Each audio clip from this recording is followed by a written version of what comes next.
What is up, everybody? My name is VH108, and welcome to a brand new episode on this wonderful place called the internet. So, when it comes to designing characters, there are sometimes that we need to know what this character belongs and how it will look like. Crappy? Well, no. I don't think any character is horrible. I respect everyone's creation, and I like everyone's character designs and their realistic artwork that this does do when I do. That's what I like about when it comes with character designing. Because don't get me wrong, I have my own style too of drawing. But in this video, it isn't the title of what is horrible, is that it doesn't match. The characters doesn't match the names mostly within what I'm going to talk about. So let's get into this video about Marvel's New Warriors. But first off, I'm not like a super fan of superheroes. I'm just an ordinary fan of it, since I'm a huge fan of anime. So there goes the information that anyone needs from me. But anyways, let's begin reacting to this video called Marvel's New Warriors. I hope that's a blast. So the first character that we're introduced to is Trailblazer. She's a group home and foster kid who is volunteering at a senior center when this mysterious threat shows up and Night Thrasher runs to the rescue. And because she helps him, she ends up in the crosshairs of this new outlawed law. And she inherited from her grandfather a magic backpack. So, Trailblazer looks like an obese version of Dora the Explorer. Instead of having a talking backpack that has a lot of things that anyone needs, we have a backpack that could possess a quote-unquote power, which it doesn't make any sense. When creating a character, you can create it based on the ideal shape or form. For example, I have my very own character from my web anime series, the protagonist named Chloe. Now, there will be some people that they will say, hey, their character came from Tiger 7. Which I find it hard to believe. Lucky Chloe is way different from my very own character Chloe.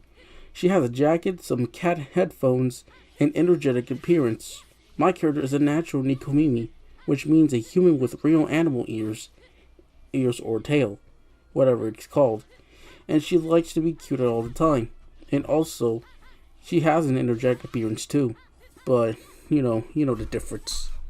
Snowflake and Safe Space are the twins, and their names are very similar to screen time. It's this idea that these are terms that get thrown around on the internet that they don't see as derogatory, to take those words and kind of wear them as badges of honor. Safe Space is kind of a big, burly, sort of stereotypical jock. He can create force fields, but he can only trigger them if he's protecting somebody else.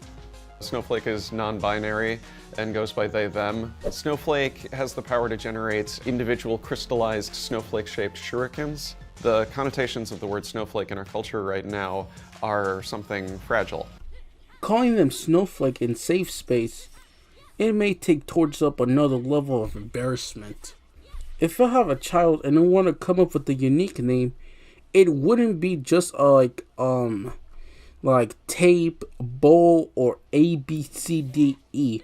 Because it will feel bad for her. It feel guilty by many people because I named my child based on the first 5 letters of the alphabet or an object. Also, aka, this name actually existed on a real life simulation, of course. Oh, on an airlines. Let me tell you that just now.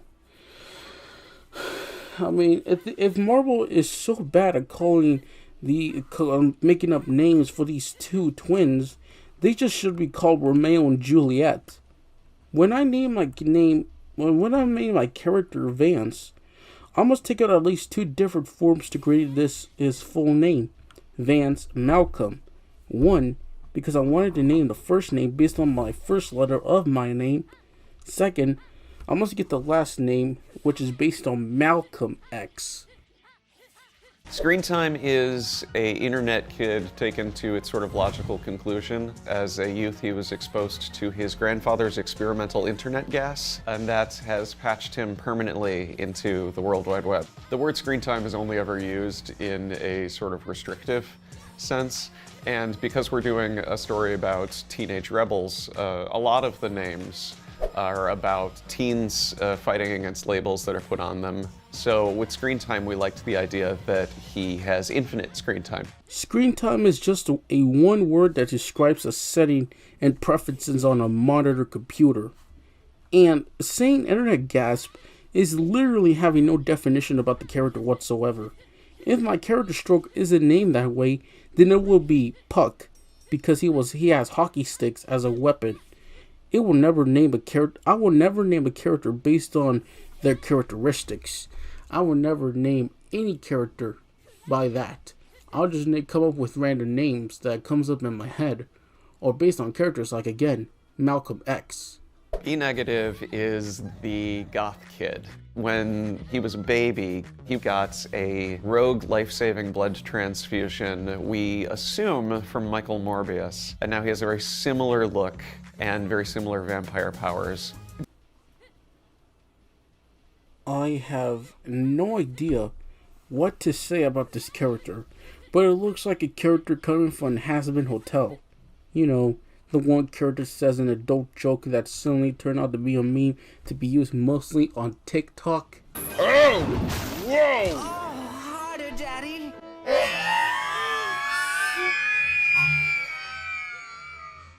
But anyways, it's just a bad reputation of what Marvel's entertainment will come forward in the next 4 months after this pandemic's over. But anyways, thank you all for tuning in to hear this ridiculous name-calling comic. Please make sure that you subscribe to my channel, like the video, and turn on notifications on so that way no one misses a new video. Follow me on Instagram, DeviantArt, and Twitter. I created a Twitch account and it will be released soon once I get into an update video. And until the next time, guys, this is the VHN 108 making horrible superheroes, and I am